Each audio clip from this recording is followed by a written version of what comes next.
podcast Batavia berbahasa bersama Rita dan Lutfia. Halo teman-teman Sobat Batavia dimanapun kalian berada, apa kabar nih? Semoga sehat selalu ya, karena iya.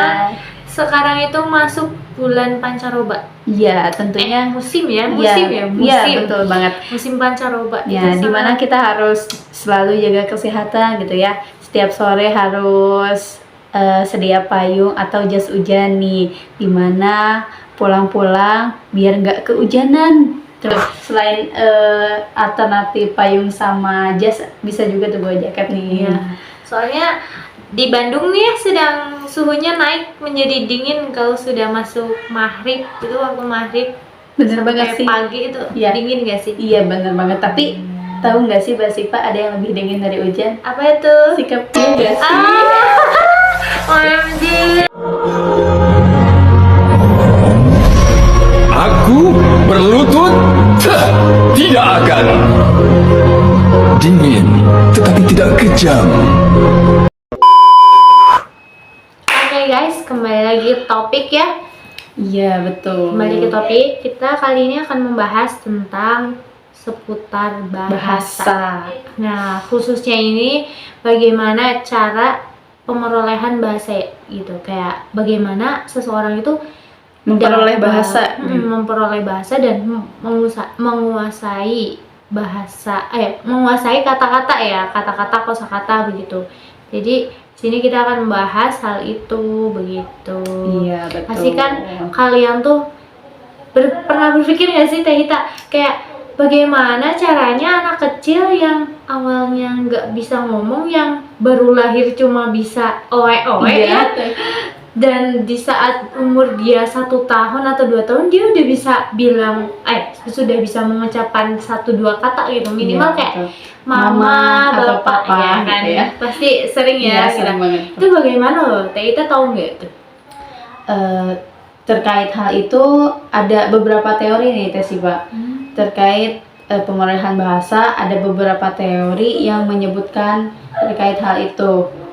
Yang pertama itu ada teori nativis. Nah, teori nativis ini dipelopori oleh Noam Chomsky, di mana beliau ini tuh berpendapat di dalam otak manusia itu ada alat, terus semacam alat yang dinamakan LAD. Nah, LAD itu apa sih? Nah, LAD itu singkatan dari Language Acquisition Device.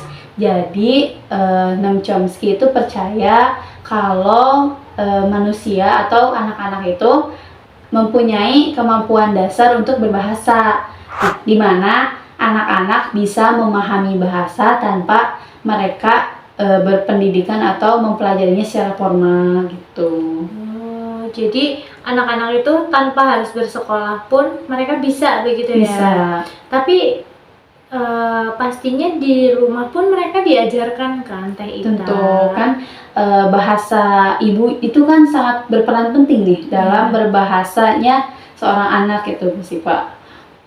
Jadi yang pertama itu ada di lingkungan keluarganya sendiri, khususnya bahasa pertama yang diajarkan oleh ibu kepada anak itu gitu.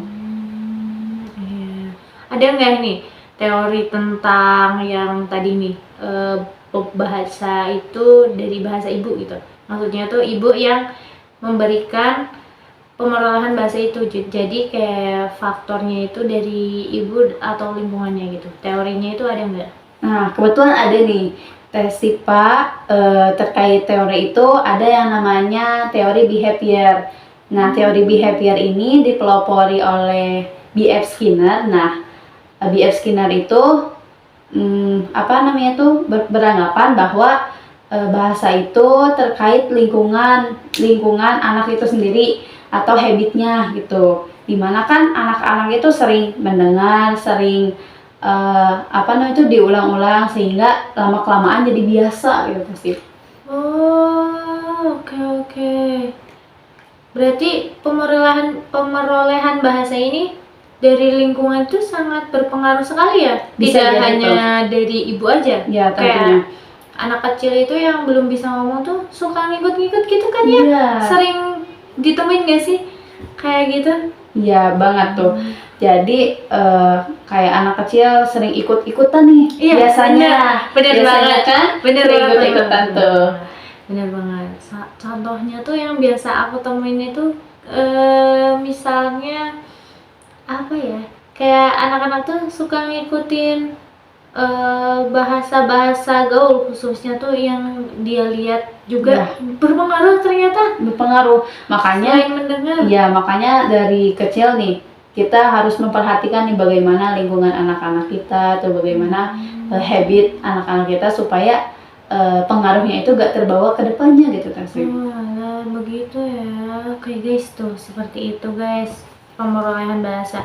Jadi bisa disimpulkan ya, kalau yang saya tangkap itu yang teori pertama Iya. menurut Chomsky itu pemerolehan bahasa itu didasari oleh faktor internal. Faktor internalnya itu di dalam diri kita sendiri, Di dalam dari otak akal manusianya. gitu ya, akal ya. Sudah diberikan mukjizat, bukan mukjizat ya, kemampuan gitu ya, kemampuan dari Tuhan gitu untuk kita bisa memperoleh bahasa. Dan yang kedua itu menurut Skinner itu dari faktor eksternalnya nggak sih? Lingkungannya. Iya, lingkungan kan eksternal ya, di tentu. luar diri seseorang begitu. Wah, ternyata kita dapat ilmu pemerolehan bahasa itu bisa terjadi dari dua faktor gitu. Tapi ya Teh Ita, kadang nih kalau misalnya ada anak-anak yang lambat gitu dalam berbicara gitu, dalam penguasaan kosakatanya, itu bagaimana itu? Untuk kasus itu kalau menurut saya pribadi ya itu gimana istilah sekarang tuh parenting ibu-ibu. Parenting orang tuanya itu bagaimana. Itu kan ada anak yang dari mulai bayi bisa kayak screenplay atau mendengarkan orang-orang atau animasi-animasi, sehingga kan itu otaknya memperoleh tuh apa yang dia dengar, sehingga lama kelamaan dia mungkin di beberapa tahun berikutnya bisa mengucapkan hal itu gitu tersebut. Oh gitu. Kalau misalnya yang aku tuh ada nih di daerah rumah, dia itu untuk berbicara itu tertinggal gitu dari teman-temannya itu. Dia tuh kan beda berapa bulan ya, beda 5 bulanan kalau nggak salah sama adik saya itu, tapi dia itu kayak gimana ya, susah gitu ngomong, kosakata yang dia dapat tuh kurang gitu. Apakah itu termasuk dari gangguan yang terjadi gitu dalam pemerolehan bahasanya, dalam faktor-faktornya itu gitu, berpengaruh atau gimana?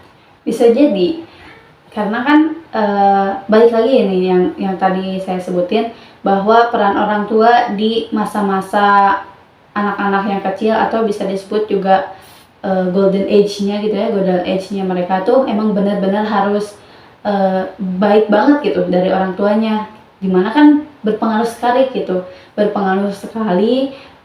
kepada mereka di kemudian harinya. Terus untuk kasus yang keterlambatan berbicara itu, nah bisa juga disebabkan oleh orang tua yang kayak melalaikan anak-anaknya, seperti nggak melatihnya dari awal, mungkin ya dari kecil. Misalkan contohnya kayak disebutkan mama, atau mama atau papa. Nah biasanya kan itu kata pertama yang diucapkan gitu ya, Mbak Sipa. Nah bisa juga orang tua itu mungkin tidak mengajarkan, bukan tidak sih, lebih memilih untuk enggak mengajarkan atau membiarkan anak itu sendiri berbicara. Kalau kasus ini nih, ada orang yang khusus gitu tidak bisa berbicara gitu, itu bagaimana itu? Apakah itu berasal dari faktor internal atau eksternalnya? Tidak bisa berbicara dalam artian tunawicara. Tunawicara. Kalau dari itu sih balik lagi ke gen mungkin ya, karena itu bisa dari lahirnya, bisa jadi juga karena faktor lain yang berada atau yang disebabkan ketika anak itu lahir gitu. Tapi lebih dominan sih kalau seperti itu di gen Di gen ya? Iya, di gen. Berarti sangat berpengaruh ya untuk dua faktor ini gitu. Dan gen ternyata juga berpengaruh juga dari gen orang tua begitu. Nih Teh Ita, banyak kasus loh, ya banyak sih, banyak orang tua tuh yang parentingnya tuh memakai bahasa asing juga. Selain bahasa Indonesia itu bahasa asing pun digunakan gitu. Menurut Teh Ita tuh gimana gitu pendapatnya? Justru luar biasa nih kalau ada anak yang bisa kedua bahasa yang diajarkan ibunya gitu Wasipa, dimana itu kasusnya dinamakan bilingual acquisition atau otak anak itu bisa memperoleh dua bahasa sekaligus. Wow, keren dong. Keren banget Keren banget gak sih, ya kan? Keren Ya. sih gitu. Nah, ternyata hal itu juga banyak tahu manfaatnya buat otak anak tersebut ya. Iya, dimana bisa membuat anaknya lebih kreatif, bisa membuat juga anaknya lebih multitasking gitu. Oh iya, salah satunya tuh ini tahu anaknya salah satu artis, anaknya Jessica Iskandar. Oh, L Iya. Barat. Iya nggak sih? Iya ya. Iya, L. Ternyata oh gitu ya parentingnya kalian sih. Tapi itu juga ada faktor dari orang tuanya yang menikah dengan bule nggak sih? Iya, bisa juga tuh. Berarti masih saling berhubungan juga ya. Iya, antara orang tua, lingkungan, dan kemampuan anaknya itu sendiri gitu. Tapi keren sih, emang anaknya itu emang dilihat-lihat emang cerdas gitu ya, nggak Iya. sih? Kayak Pinter, cerdas ya. banget gitu. Keren sih itu parenting seperti itu. Jadi, ya teman-teman, kita semua itu mempunyai kemampuan yang luar biasa buat mempelajari bahasa dari kecil nih. Tinggal lingkungan dan stimulasinya saja yang perlu dikembangkan secara maksimal. Gitu. Betul. Khususnya nih ya teman-teman, kita sebagai calon orang tua ataupun untuk orang tua yang punya anak yang masih balita, masih kecil gitu ya, yang perlu memperoleh bahasa, itu sangat penting gitu. Sangat penting untuk menjaga ucapan, perilaku, terus juga memberikan kalimat-kalimat yang atau kata-kata tuh yang benar-benar harus diolah yang baik-baik gitu, agar nanti anak-anak pun tidak salah memperoleh bahasa begitu. Nah, buat kalian nih yang tadi sudah menyimak, kan tadi sudah dijelaskan itu ya, ada faktor-faktornya itu yang menurut dua ahli itu, Chomsky dan Skinner. Nah, itu perlu diperhatikan khususnya bagi para orang tua ataupun kita sebagai calon orang tua gitu. gitu. Benar sekali kata Tita. Kita itu perlu memperhatikan perkembangan dari seorang anak gitu, khususnya anak-anak yang masih kecil, yang masih butuh banyak memperoleh bahasa begitu. Nah, itu perlu sekali dijaga ucapan kita, perilaku kita, karena anak-anak pada usia masih umur 1 tahun ke atas itu masih balita lah ya. Balita itu sangat gampang ditiru gitu ya, sangat rentan. Gampang ditiru gitu sama anak-anak. Mereka tuh masih suka meniru gitu dengan melihat, dengan mendengar gitu. Itu sangat berpengaruh. Jadi kalian harus memperhatikan baik anak kalian, keponakan, saudara, atau teman-teman luar sana gitu yang kalian lihat, anak orang gitu ya. Coba kalian harus perhatikan juga pemrograman bahasa mereka, karena sekarang udah banyak gitu anak-anak kecil tuh bahasanya itu sudah di luar dari bahasa yang baik begitu, karena memang lingkungan mereka. Jadi perlu menjaga pergaulan juga. Iya juga, atau banyak banget nih bahasa anak kecil yang tidak seperti bahasa anak kecil nih. Ya, betul.